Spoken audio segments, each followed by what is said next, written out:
Creation of man, heaven, and earth were finished, down to the last detail.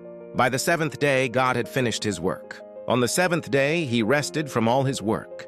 God blessed the seventh day. He made it a holy day because on that day he rested from his work, all the creating God had done. This is the story of how it all started, of heaven and earth when they were created, Adam and Eve. At the time, God made earth and heaven, before any grasses or shrubs had sprouted from the ground. God hadn't yet sent rain on earth, nor was there anyone around to work the ground.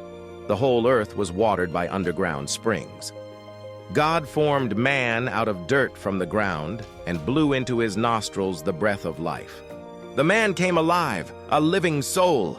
Then God planted a garden in Eden in the east. He put the man he had just made in it. God made all kinds of trees grow from the ground, trees beautiful to look at and good to eat. The tree of life was in the middle of the garden, also the tree of knowledge of good and evil.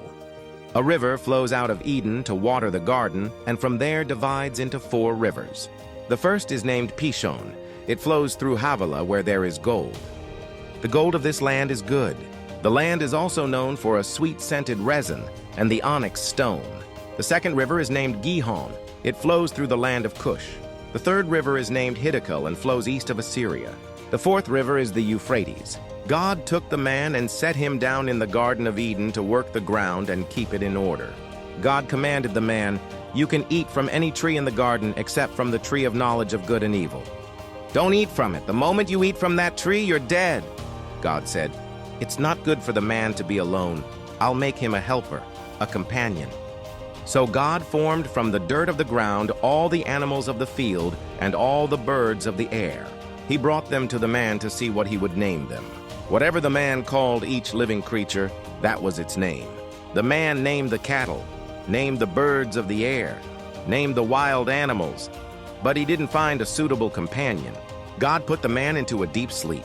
As he slept, he removed one of his ribs and replaced it with flesh. God then used the rib that he had taken from the man to make woman and presented her to the man. The man said, "Finally, bone of my bone, flesh of my flesh. Name her woman, for she was made from man. Therefore, a man leaves his father and mother and embraces his wife. They become one flesh." The two of them, the man and his wife, were naked, but they felt no shame.